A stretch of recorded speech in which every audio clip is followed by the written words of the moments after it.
एक दिन की बात है कि रावण की बहन शूर्पणखा वो वहां भ्रमण करते हुए आई। पीछे जब सत्संग प्रारंभ हुआ था भगवान श्री राम के चरित्र का, तब आया था विश्रवा को कुबेर जी ने सेवा में 3 नवयुवतियां जो मायामयी और बहुत सुंदर थी, एक पुष्पोत्कटा और मालिनी और राका। पुष्पोत्कटा से रावण कुंभकर्ण, मालिनी से विभीषण और राका से ये शूर्पणखा और खर, इनका प्रादुर्भाव हुआ था। विश्रवा जी पुलस्त जी के ही अंश से प्रकट हुए थे। उत्तम ब्रह्म ऋषि हैं जो ब्रह्मा जी के मानस पुत्र कहे गए हैं, पर क्रोध भाव से कुबेर जी के साथ द्वेष करते थे। प्रारंभ में सुना था उस भाव का प्रभाव हुआ कि माता राक्षसी कुल की थी, तो ये राक्षस स्वभाव वाले प्रकट हुए। पर बड़ी विचित्र लीला, उनमें से विभीषण जी भगवान के परम भक्त, तो ये बहन ही हुई, पिता एक ही है और माता अलग अलग है। ये घूम रही थी, पता नहीं कौन सा सौभाग्य भगवान पर इसकी दृष्टि पड़ी और मोहित हो गई। यद्यपि ये बड़ी भयावनी और राक्षसी स्वभाव की, उसने देखा भगवान श्री राम को तो हृदय में विकलता हो गई। ऐसा सुंदर रूप, अपने को रोक नहीं पाई। प्रणाम है भैया, भगवान के रूप में कौन नहीं मोहित हो जाएगा, प्रणाम है। पर भाव कुछ दूसरा है इसका आंतरिक। जैसे प्रेम तो गोपीजनों ने भी किया और प्रेम मथुरा की कुब्जा ने भी किया, पर जय जयकार कुब्जा की नहीं, गोपीजनों की ही। श्री कृष्ण सुखार्थ निष्काम प्रेम गोपीजनों के हृदय में है। और थोड़ा तो इसलिए श्री शुकाचार्य जी ने तो उसके लिए दुर्भगा शब्द का भी प्रयोग किया है कुब्जा के लिए। गोपीजनों की चरण रज तो बड़े बड़े महापुरुष बंधन करते हैं। प्रभु के रूप को देखकर एक कामाशक्त हो गई, वैसे फिर भी प्रणाम करने लगा योग्य है। कोई ऐसा है ही नहीं, जब काम स्वयं काम से युक्त हो जाए प्रभु को देख के, कोटि काम के मन को मोहित करने वाले प्रभु का रूप है। पर कुछ भाव कुछ दूसरा है। इसके पति का नाम विद्युज्जुहा है। ये काल के राक्षस का प्रधानमंत्री है। रावण ने जब आक्रमण किया तो विद्युज्जुहा ने, प्रधानमंत्री था, उसने कहा कि तुम्हारी जो ये इच्छा है कि संपूर्ण ऋषि मुनियों को नष्ट किया जाए और राक्षसी राज्य हो, इसमें हम सहयोग नहीं करेंगे। ये शूर्पणखा का पति था विद्युज्जुहा। उसकी कोई आज्ञा का उल्लंघन कर दे बर्दाश्त नहीं था, तो रावण ने मार डाला था उसी दिन। अब जब पति को भी मार डाला तो उसके आगे किसका बस क्या है। तो रही थी अपने भाई खर के समीप ही पंचवटी में, पर सोच रही थी कभी ऐसा अवसर आएगा तो तेरा विनाश मेरे द्वारा ही होगा। तूने मेरे पति को मारा। वो राक्षस तो था विद्युज्जुहा, पर धर्मयुक्त था। वो कहता ऐसा नहीं, आप ऋषि मुनियों को मारे, राक्षस राज साबित करें, इस पे हम आपका सहयोग नहीं करेंगे। तो मार डाला उसने, क्योंकि जो अपने स्वार्थ में अंधे होते वो रिश्ते नातों का सम्मान नहीं करते। अब ये स्त्री शरीर में थी तो राक्षसी, पर मन मारे बैठी थी कि कोई हमें ऐसा अक्षर दूषण तीसरा, ये सब अनुगामी थे रावण के, रावण की आज्ञा पे चलते थे। तो सोचा कि अगर इनसे भी जरा बोलेंगे तो हमें मार डालेंगे। रावण का विरोध कोई कर दे ऐसा है ही नहीं। त्रिभुवन में कोई नहीं था कि उसके खिलाफ कोई बोल सके। अंदर ही अंदर सोच रही कभी तो अवसर मिलेगा, जीवन व्यतीत करूंगी, लेकिन जिस दिन अवसर मिलेगा इसका नाश करवाऊंगी। आज अजान बाहु भगवान को देखकर उसको और सुना था कि इन्होंने ही सुबाहु आदि काम, मारीच को एक बाण मारा था तो बिना फण का 400 कोस दूर गिरा था, 100 योजन दूर गिरा था। ताड़का का वध किया, विराध का वध किया। उसको पता था, समझ गई कि कोई साधारण बलि ताड़का को नहीं मार सकता था, सुबाहु को नहीं मार सकता था। विराध को नहीं मार सकता था। इसका मतलब है महाबली हैं, एक बार इनसे मिल के देखती हैं। तो प्रभु से कह रही तुम सम पुरुष, क्योंकि आपने भी निश्चय किया है, निश्चरहीन मह करूं भुज उठाए प्रणकीन, और मेरा भी आंतरिक निश्चय है कि इसको बर्बाद करके छोड़ूंगी जिसने हमारे सुहाग को उजाड़ा है। पर बोल नहीं सकती थी। सुंदर रूप धारण किया और भगवान के सामने गई और मुस्कुरा कर बोली तुम सम पुरुष नमो सम नारी, यह संजोग विधि रचा बिचारी। आपके जैसा पुरुष नहीं, मेरी जैसी नारी नहीं, बड़ा सुंदर संजोग है, स्वीकार कर लो महाराज। मम अनुरूप पुरुष जग माही, देखूं खोजी लोक तिहु नाही, ताते अब लगी रहूं कुमारी, मनुमाना कछु तुम्हीं निहारी। मेरे लायक तो आप ही हो, तीनों लोक में कोई नहीं है मेरी जोड़ का कि रावण का विनाश का संकल्प कर सके। आपने भी किया है और मैंने भी किया है, बड़ी गूढ़ भाषा है। वैसे अब तक मैं कुमारी हूं, किसी का वरण नहीं किया, आप हमें स्वीकार कर लीजिए। तुमको देखकर मन मान गया है। भगवान सीता जी की तरफ देखे मुस्कुरा दिए। सीत ही चित ही कही प्रभु बाता, जैसे तुम कुमारी हो ना, आहै कुमार मोर लघु भ्राता। हमारे पास तो सीता जी है, ये कुमार हमारे लघु भ्राता लखनलाल, इनके पास जाओ, इनसे बात करो। ओ गई लक्ष्मण रिपु भगनी जानी, प्रभु बिलो की बोले मृदुबानी। सुंदरी सुन मैं इनकर दासा, पराधीन नहीं तोर सुपासा।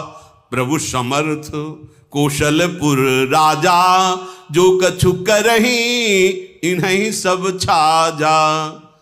सुंदरी, मैं तो प्रभु का दास हूं, पराधीन हूं, मेरे द्वारा तुम्हें कभी सुख नहीं मिल सकता। एक कौशल नरेश भगवान श्री राम हैं, इनको सब कुछ फबता है।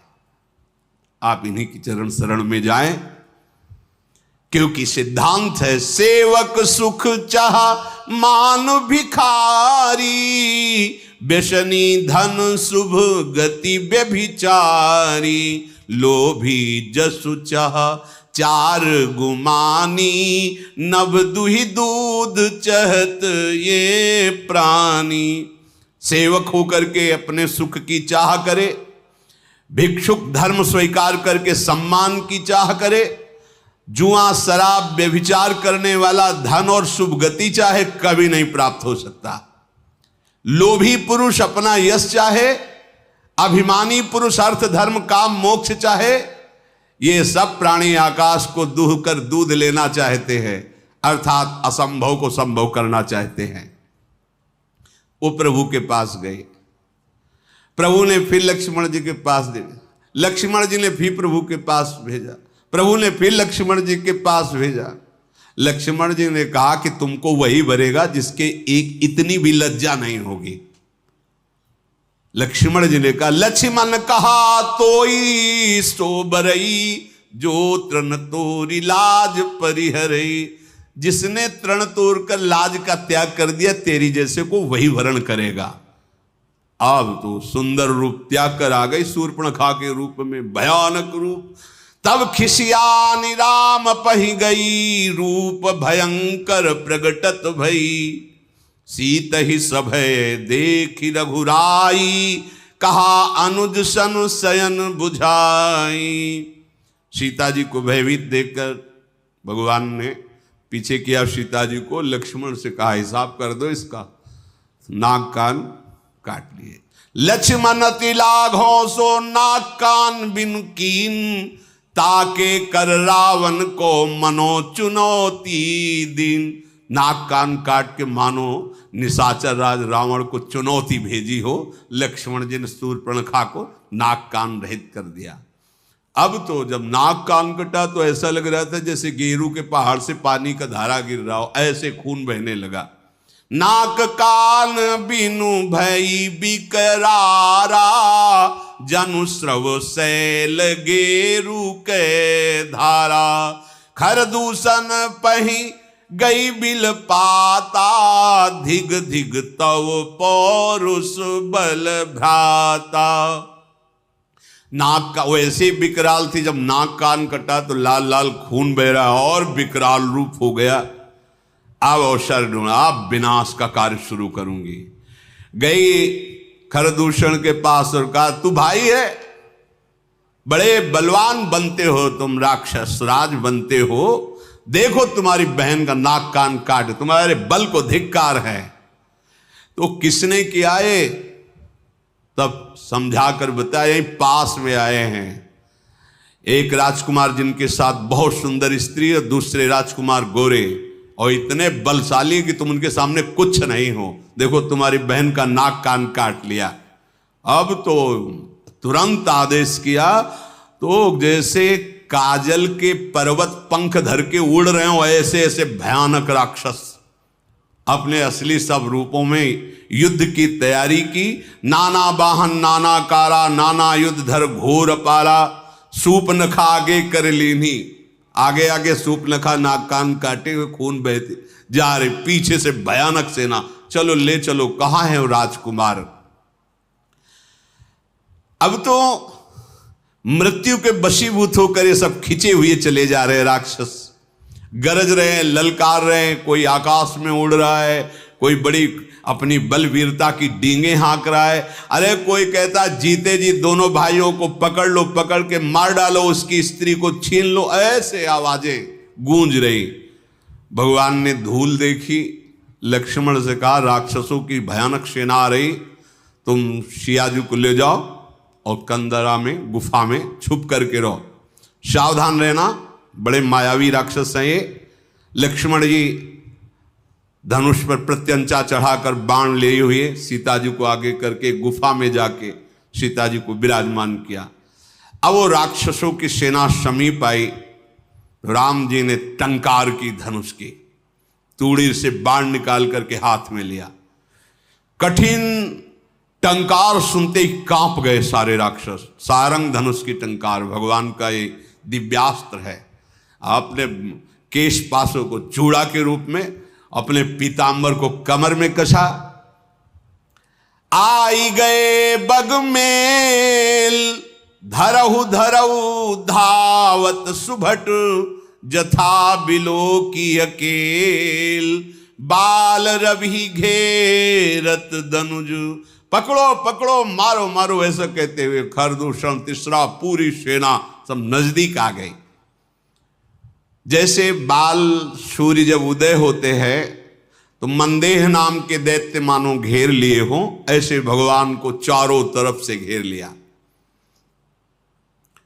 भगवान ऐसे मंद मुस्कुराए सबकी तरफ दे, ये पहला बाण है। जीव ही मुस्कुराए तो जो सब धनुष बाण और सब अस्त्र लिए थे ना, सबके नीचे हो गए, देखते रह गए। इतने सुंदर राक्षस हैं, मारने आए, देख रहे। खरदूषण ने देखा कि यहां तो मारने आए थे, यहां तो सब लुट रहे हैं। भगवान को जब देखा तो उसने कहा मंत्री से कि मेरी बात इनसे कहो। कोई ऐसा आज तक मैंने देखा नहीं जैसा इनको देखा है। नाग असुर सुर नर मुनि जेते, देखे जीते हते हम केते, पर हम भरी जन्म सुनो सब भाई, देखी नहीं है सुंदरताई। इतना सुंदर रूप तो हमने कहीं नहीं देखा। सुनो, यद्यपि इन्होंने हमारी बहन को कुरूप किया, पर इनको मारेंगे नहीं, बहुत सुंदर है।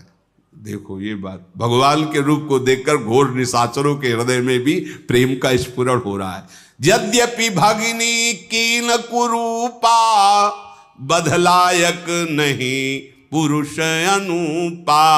जाओ छाइन से कह दो अपनी पत्नी को जो छुपा के रखा है हमें दे दो, हमारा बदला हो जाएगा। तुमने हमारी बहन के नाक कान काटे, तुम अपनी पत्नी, और जाओ आराम से, निर्भय हो जाओ, तुम्हें कोई नहीं मारेगा, तुम बहुत सुंदर हो। मंत्री से कहा जाके कह दो।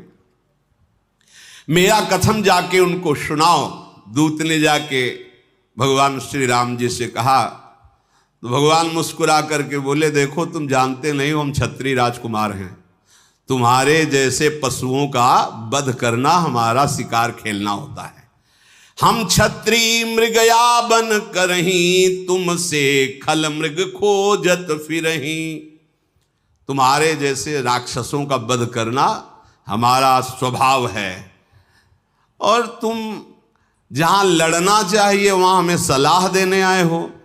अरे तुम जानते नहीं, तुम हमें बालक मत समझो, काल भी हमारे सामने खड़ा हो जाए तो हम उससे पराजित होने वाले नहीं हैं। दैत्य कुल का नाश करना और मुनियों की रक्षा करना यह मेरा संकल्प है। तुम्हें हम बालक दिखाई दे रहे हैं, लेकिन दुष्टों को दंड देने के लिए संग्राम में आज तक कभी पीठ दिखाया हो रघुवंशियों ने, ऐसा प्रमाण नहीं मिला, और उसी वंश का मैं हूं। जाओ अपने स्वामी से कह दो, रण में ये मित्रता और कपट और चतुराई की बातें नहीं करते, युद्ध करना चाहिए। अगर तुम्हारे में सामर्थ्य नहीं तो भाग जाओ यहां से, अगर सामर्थ्य है तो युद्ध करो, ये सलाहें मत भेजो। ये जो ही बात कही तो जल गया खरदूषण। हमने तो इस पर दया की, ऐसा कटु भाषण करता है, तुरंत इसको मार डालो। अब योद्धा बाण धनुष तोमर शक्ति बर्छी कृपाण परिक कटार फरसा ये सब लेके राक्षस दौड़ पड़े, बड़े भयानक। सावधान होई धाये जान सबल आराती, लागे बरसन राम पर अस्त्र शस्त्र बहुभांति। तिनके आयुध तिलसम करिकाटे रघुबीर, तानि सरासन श्रवण लगी पुनि छाड़े निज तीर। भगवान ने अपने दिव्यास्त्र के द्वारा जितने राक्षसों के अस्त्र थे सबको काट दिया, और बहुत खींच करके जोर से बाण का संधान करके, बाण ऐसे फुफकारते हुए, अमोघ बाण भगवान के हैं, कोई ऐसा नहीं बच रहा आज जो सामने खड़ा हो सके। कुछ कटते जा रहे हैं कई कई जगह से। जब बड़े बड़े निशाचर देखते तो भागना शुरू किया सामने से। जब भाग रहे तो खरदूषण लौट करके आवाज दिया, अगर कोई आप पीठ दिखाकर भागा तो मैं उसे मारूंगा। युद्ध में अकेले हैं और इनसे सब पीठ दिखा, आज तक न जाने कितने वीरों को मार के खा गए, मुनियों को खा गए, ये भी मुनि वेश में, इनको तुम पीठ दिखा रहे हो।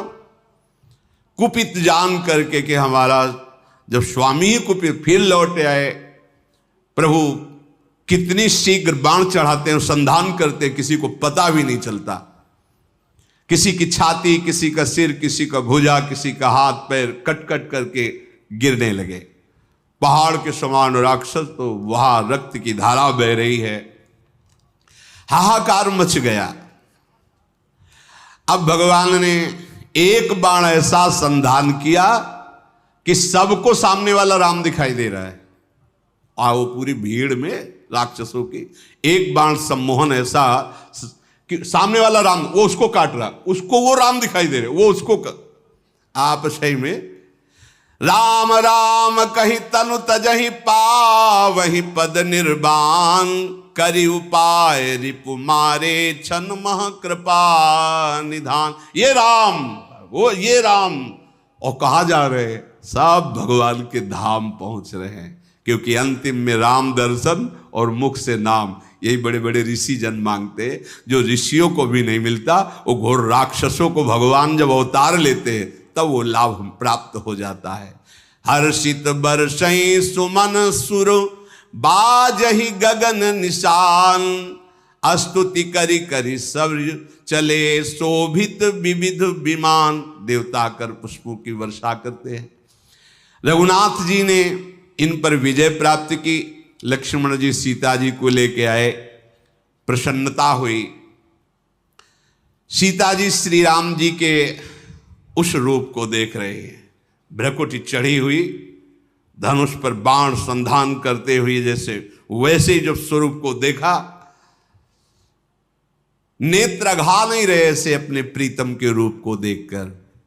भगवान पंचवटी में विराजमान हैं, मुनिजन आकर बैठते हैं, भगवत चर्चा होती है।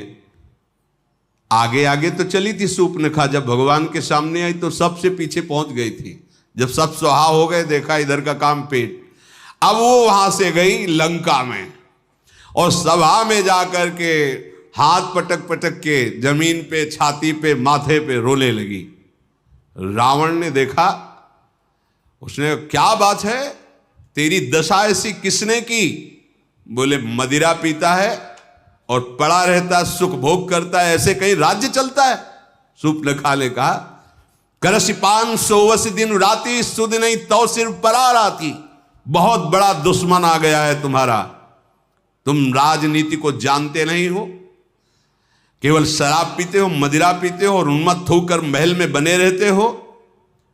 जानते हो अगर विषयों का संग करे तो सन्यासी का नाश हो जाता है, अगर ठीक सलाह देने वाला मंत्री ना हो तो राजा का नाश हो जाता है, अगर मान प्रिय लगने लगे तो ज्ञान का नाश हो जाता है, मदिरा पीने का वाले का ऐश्वर्य और लज्जा का नाश हो जाता है, विवेक ना हो तो वैराग्य केवल नाटक रह जाता है।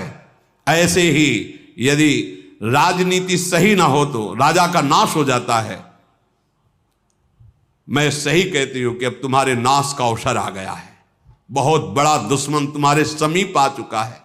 दुश्मन को और आग को कभी छोटा नहीं समझना चाहिए। रावण, तू अपने अभिमान में है और सभा में तेरे जैसे भाई के होते हुए मेरी नाक कान काट ली गई, ऐसे चिल्ला चिल्ला के, तेरे जीते जी मेरी ऐसी दशा।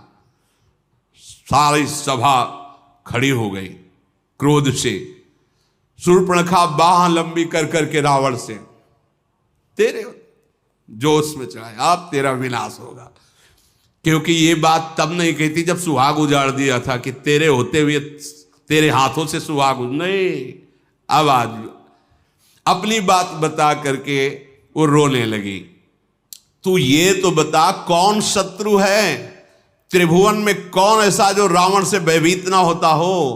कहा है अयोध्यापति महाराज दशरथ के लाडले कुमार श्री राम, लक्ष्मण और बहुत सुंदर उनके साथ स्त्री है, वो आए हुए हैं, जिनकी भुजाओं का बल पाकर अय दशमुख रावण अब कोई भी मुनि तेरे से भय नहीं खाता। देखने में बालक हैं पर काल के भी वो महाकाल हैं, परम धीर श्रेष्ठ धनुर्धर, महान गुणों से युक्त, महान बल, अतुलित बल प्रताप, द्रोह भ्राता, खल बदरत सुर मुनि सुख दाता, शोभा धाम राम अस नामा, तिनके संग नारी एक श्यामा। दोनों भाई महान बलशाली, परम सुंदर, शोभा के धाम, नाक कान कटे फिर भी कह रही परम सुंदर है वो, दुष्टों का वध करने में समर्थ है, शांत भक्त, देवता मुनि इनको सुख देने वाले हैं, उनका नाम है राम। उनके साथ बहुत सुंदर नवयुवती है। विधाता ने ऐसी स्त्री तो त्रिभुवन में बनाई ही नहीं है जैसी स्त्री है। 100 करोड़ कामदेव भी न्यौछावर हैं, ऐसा सुंदर स्वरूप राम जी का, तो 100 करोड़ रति भी न्यौछावर हैं, ऐसा सुंदर स्वरूप उस युवती का। उन्हीं के छोटे भाई गोरे भाई लखन जी ने मेरी ये दुर्दशा की है। और जब मैं ये बात खरदूषण से कही तो पूरी सेना सहित वहां गए, खरदूषण, तीसरा, इन सब को काट के फेंक दिया, कोई नहीं बचा। शूर्पणखा की बात सुनकर रावण के माथे पे पसीना आ गया। उसने कहा कि सुर नर असुर नाग खगमाही, मोरे अनुचर कहां को नाही, खरदूषण मोहिसम बलवंता, मार सके को बिनु भगवंता। ऐसा कैसे हो सकता है? खरदूषण तीसरा को कोई मार सके, ये तो केवल भगवान ही मार सकते हैं, दूसरा कोई मार ही नहीं सकता। सुर रंजन भंजन मही भारा, जो भगवंत लीन अवतारा। ये कोई साधारण ज्ञानी भी नहीं है, भगवान शिव का ये महान अनन्य भक्त है। अब स्वभाव में राक्षसी प्रवृत्ति है। विचार किया उसने कि खर, दूषण, तृष्णा, इनको तो भगवान ही मार सकते हैं। और मैंने सुन रखा है ऋषियों से कि भगवान का अवतार होगा जो अपने भक्तों के मन को सुख देने वाले हैं। आहा, जो संसार के भार का हरण करने वाले हैं, उन्हीं भगवान का अवतार। तो क्या उन्हीं भगवान का अवतार हो गया? यदि वो भगवान हैं तो मैं जाई बैर हठि करऊं, प्रभु सर प्राण तजे भौतरऊं। अगर भगवान है तो मैं उनसे बैर भाव की उपासना करूंगा, ऐसा दृढ़ बैर करूंगा कि उनके अमोघ बाण से परम पद को प्राप्त होऊंगा, क्योंकि मैं जानता हूं मेरे से भजन तो होगा नहीं। हो ही भजन न तामस देहा, मन क्रम वचन मंत्र दृढ़। मैं राक्षसी स्वभाव का हूं, मेरे से भजन नहीं होगा, पर मैं बैर करूंगा, पर दृढ़ बैर करूंगा। इनके सिवा किसी और का चिंतन न हो, ऐसी दुश्मनी इनसे ठानूंगा। भक्ति से तो भजन होने वाला नहीं इनसे, पर इनका मैं ऐसा चिंतन करूंगा बैर भाव से। अंतिम समय तक इसका निर्वाह किया रावण ने। कहां राम रन हतोपचारी। अगर कहीं राजकुमार हैं तो अभी मजा चखाता हूं, अगर कहीं भगवान हैं तो दृढ़ वैर करूंगा, इनके बाणों से मैं परम धाम को जाऊंगा। शेष चर्चा आगे। श्री राधा वल्लभ लाल।